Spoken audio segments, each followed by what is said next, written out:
दर्शकों, हमारे साथ इस वक्त राजश्री सेनगुप्ता मैम यहाँ बैठे हुए हैं, जो कि सेनगुप्ता हॉस्पिटल के संचालक भी हैं। मैम, सबसे पहले तो आपका बहुत बहुत आपको ये विश करना चाहूँगा मैं कि आप गायनेकोलॉजी सोसाइटी नागपुर के आप सेक्रेटरी इस पद पर घोषित किए गए हैं। शुक्रिया जी मैम, आप मुझे बताइए कि कोरोना इस महामारी के अंतर्गत जो लेडीज़ होती है उसको किस तरह से यानी कि ध्यान देने की ज़रूरत है इस कोरोना की महामारी अंतर्गत। जैसे कि हम सब जानते हैं ऑलरेडी, कोरोना वायरस का जो कीटाणु रहता है वो मुंह से या नाक से निकलने वाले जो छींटे होते हैं उनके द्वारा स्प्रेड होता है।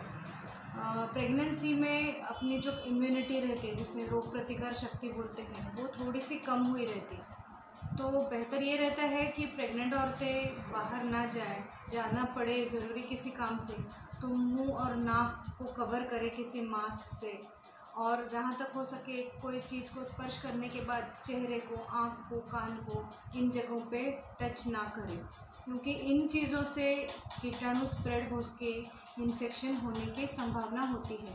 और अभी तक हमारे पास परफेक्ट साइंटिफिक डेटा है नहीं ये बताने के लिए कि उसका मॉर्टेलिटी रेट कितना है या कितना सीरियस होता है।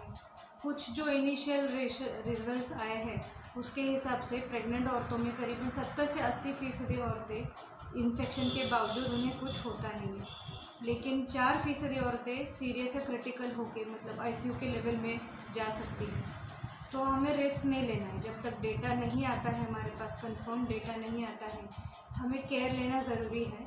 और इसीलिए ये लॉकडाउन और सोशल डिस्टेंसिंग ये जो आजकल आया है, ये इसका पालन करना बहुत ज़रूरी है। हाल ही में खबर आई हुई थी कि एक कोरोना बाधित लेडीज़ ने एक बेबी को जन्म दिया है, तो ऐसे कंडीशन में किस तरह की यानी कि प्रिकॉशंस हॉस्पिटल ने भी लेनी चाहिए, क्या कहेंगे? जी, हॉस्पिटल में तो हमें यही देखना पड़ता है कि हम पूरा पीपीई जिसे कहते हैं पर्सनल प्रोटेक्शन इक्विपमेंट, पीपीई में जो हेल्थ केयर वर्कर्स रहते हैं, जिसमें डॉक्टर्स या दाई या फिर सिस्टर लोग या अटेंडेंट्स, जो भी वो पेशेंट को डिलीवरी या सिजेरियन के समय में केयर लेते हैं, साफ़ करते हैं, उनका कपड़ा देते हैं जो भी, तो उन सब को जिनसे संबंध आता है पेशेंट से, उन सबको वो प्रोटेक्टिव गियर पहनना ज़रूरी होता है। प्रोटेक्टिव गियर में हमारे पास में कंप्लीट कवर रहता है, जिसमें गॉगल्स रहता है, फेस शील्ड रहता है, मास्क रहता है एक स्पेसिफिक टाइप का, कपड़े पूरा कवर करने के लिए, ग्लव्स, दस्ताने एंड पैरों में पहनने के लिए। तो ड्यूरिंग डिलीवरी जो भी फ्लूइड्स या छींटे कुछ यदि आते हैं, उनमें हो सकता है कि वो वायरस हो और उनसे हेल्थ केयर वर्कर्स को इन्फेक्शन होने के चांसेस रहते हैं, तो वो केयर हमें लेना ही पड़ता है। बेहतर ये रहता है कि जैसे बड़े हॉस्पिटल है, जैसे हमारा हॉस्पिटल है, तो उसमें कोविड के पेशेंट्स, ये कोरोना के पेशेंट्स के लिए डिलीवरी और सीज़र के लिए अलग ही रूम बना दिया जाता है, जो कि बाकी डिलीवरी या सीज़र जो नेगेटिव लोग हैं उनके लिए यूज़ नहीं किया जाता।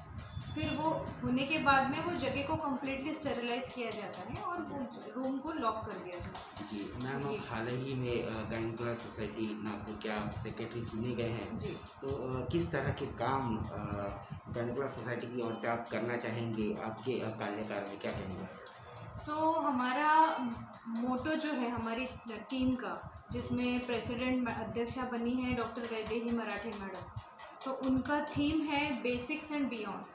बेसिक्स एंड बियॉन्ड यानी हम बेसिक्स को भी टच करते हैं। बहुत सारी जगह पे अपन देखते हैं कि बहुत हाई फाई चीज़ें बताई जाती है, टेस्ट ट्यूब बेबी, ये सारी चीज़ें अच्छी हैं, लेकिन वो एक पर्टिकुलर लेयर ऑफ सोसाइटी को ही केटर करता है। बेसिक्स जो है वो हर एक को केटर करता है। जैसा सब सिजेरियन बोले डिलीवरी है, वो हर एक पेशेंट को कभी ना कभी उनकी लाइफ में एक्सपीरियंस करना ही है। ज़रूरी नहीं कि हाई फाई चीज़ें हर एक को लागू पड़े, तो वो चीज़ ना छोड़ते हुए बेसिक्स को याद दिलाने के लिए हम उस बेसिस पे हमारे प्रोग्राम्स कर रहे हैं। और सबसे इम्पॉर्टेंट बात, आपको पता है कि हम लोग ने 1 अप्रैल से हमारा कार्यभार संभाला है और उन दिनों में लॉकडाउन चल रहा था, तो हमारा जो मीटिंग होता है या इंस्टॉलेशन होता है जिसमें 500-600 लोग जमा होते हैं, वैसा टाइप का हम लोग ने नहीं किया, वो हम लोग ने ऑनलाइन हैंड ओवर लिया। तो एक ऐप रहता है जिसमें आप करीबन 500 लोग एक साथ लॉगिन कर सकते हैं, एक दूसरे की शक्ल देख सकते हैं, एक दूसरे की बातें सुन सकते हैं। तो उस टाइप के ऐप पे से हम लोगों ने ये इंस्टॉलेशन हैंड ओवर लिया है। So our team is going to be digital, जैसे मोदी जी का भी कहना है डिजिटल इंडिया जो वो प्रमोट करते हैं।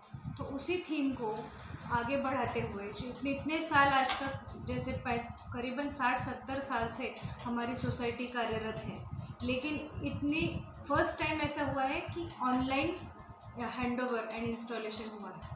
तो ये डिजिटल वाला जो कार्यक्रम है, ये इसके बाद करीबन हर हफ्ते हम लोग 3 CMEs ऑनलाइन लेते हैं, जिसमें हमें बहुत अच्छा रिस्पॉन्स मिला है। 450-500 लोग, not just Nagpur, not just India, but abroad से भी लोग लॉग इन कर सकते हैं और वो हमसे बात करते हैं, हमें सवाल पूछते हैं and they share their good feedback. तो ये डिजिटल बेस वर्ल्ड में हम लोग अभी एंटर कर रहे हैं, which is a very new thing for our society. Society में अगर देखा जाए, समाज में अगर देखा जाए, तो प्रसूति इस विषय को लेकर एक बहुत ही बड़ा प्रश्नार्थक चिन्ह निर्माण हो चुका है कि लोगों की एक समझ है कि जहाँ प्रसूति करने गए तो प्राइवेट हॉस्पिटल में सिजेरियन की तरफ ज़्यादा ध्यान दिया जाता है। तो ये जो एक मानसिकता है लोगों की, इसको इस तरह बदलने की कोशिश आपके द्वारा की जाएगी? हम ये मानसिकता नहीं बदलना चाहते, क्योंकि ये मानसिकता सिर्फ डॉक्टर्स की नहीं है, समाज की भी है। ये समाज में आजकल पहले के जैसे 7-8 बच्चे तो होते नहीं, होते हैं 1 या 2, और लड़कियों को फिज़िकल पेन सहन करने की बिल्कुल ताकत नहीं होती।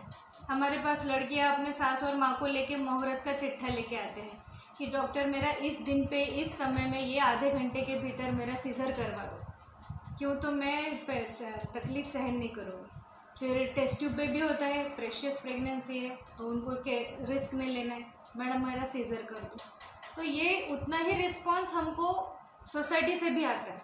तो सिर्फ डॉक्टर्स को ब्लेम करना कि आप उठा के सीज़र करते हैं, ये पूरा सच नहीं है। और ये ट्रेंड है, पूरे वर्ल्ड में राइजिंग ट्रेंड है। अब यदि देखते हैं कि 10 to 15% का जो WHO ने बताया गया है, अब कोई भी मेन सिटी आप उठा के देख लो, rate of caesarean delivery will go up to 50 to 60%।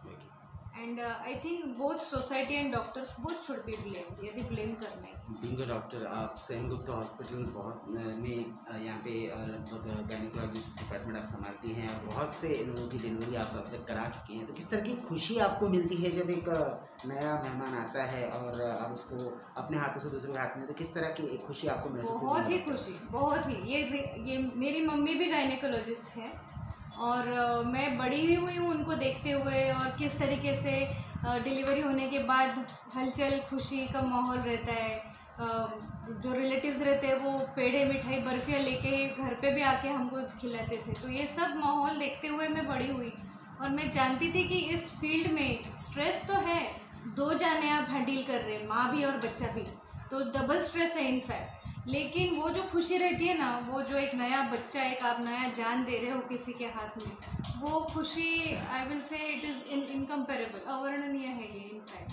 And in fact मेरी मदर इन लॉ भी सास है, मेरी सास भी गायनेकोलॉजिस्ट है, तो दोनों ही तरफ से मुझे ये डिफरेंस फील होता है कि नहीं, ये जो फीलिंग है, चाहे आप कितना भी बोलो कि सिजेरियन हो रहा है या चेंज आ रहा है या डिलीवरीज कम हो रहा है, जो भी, किंतु एक नई जान, नन्ही सी जान को अपने हाथ में पकड़ना, वो जो एक्सप्रेशन रहता है लोगों के, उनके पिताजी के या नई माँ के हाथ में, चेहरे पे, this is I think it's very very. आपने बताया कि आपकी माता श्री भी गायनेकोलॉजिस्ट थी और आपकी सासू माँ जो है वो भी गायनेकोलॉजिस्ट है, तो कहीं ना कहीं आपको लेगेसी मिली हुई है। बिल्कुल बिल्कुल, एंड भगवान का लाख लाख शुक्र है कि मैं वो लेगेसी समूह अच्छे से चला रही हूँ आज तक। So I just pray to God कि ऐसे ही रहे आगे। दर्शक जो हैं हमारे, उनसे किस तरह का संदेश आप देना चाहेंगे? As a gynaecology society secretary इस पद पर घोषित आप हो चुके हैं, तो क्या कहेंगे आप जनता को? बिल्कुल, मैं सबसे पहले यही चाहूँगी कि सारी औरतें जो हैं, जैसे परिवार का केयर लेती हैं, तो खुद का भी केयर लें, ये बहुत ज़रूरी है। Central pillar of